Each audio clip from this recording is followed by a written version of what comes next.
All right, guys, so we're gonna make a remake here. This is where we had the one beaver caught. And so we've got our drowning rod here, and we've got it driven out there into the mud. Went ahead and got it a little bit more stable this time. I must not have gotten it deep enough in there. And because it was all the way down to the bottom, and so it didn't snag up on anything or anything like that. So went ahead and made sure it's a little more stable. I'm gonna get this pushed in. All right, get that good and stable. So there's a lot of different debate on how far you need to come back and everything. And honestly, sometimes I feel like it's all depends on how the beaver themselves work sets and how big the beaver is and everything, you know.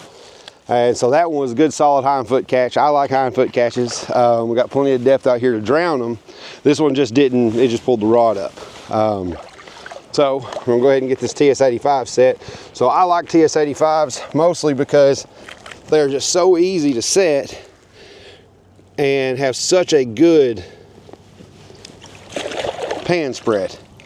And so, I mean, you've got all this room here, you know, so you can take and get a real good catch on that beaver. Like that beaver was caught super high up. So the rule of thumb is, you know, you take your fist right here, you know, mid forearm to elbow. It seems to be where everybody goes. And that's about where I'm at with it, is mid forearm is where I like to set. So I like to make sure I've got a good spot, pound it out nice and flat.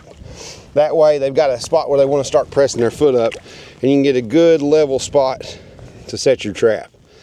And so when you're doing these footholds, I like to make it real visible up here, kind of make me a nice slide castery looking mess right here, like they can say, wait, something's been there and it wasn't me. And it doesn't have to be overly flashy, but a little bit of flash helps. And we've actually got an old castor here, a little bit small, and we're gonna take it and toss it out. I like to, if I see one of their little castor mounds, I like to take and destroy it.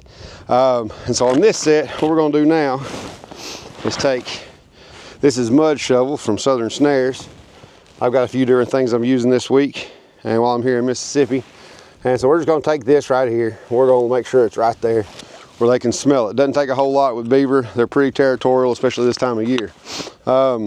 Not gonna worry too much about blocking in. We've got a little tiny poke stick right here, just kind of keep them guided straight to where we want to.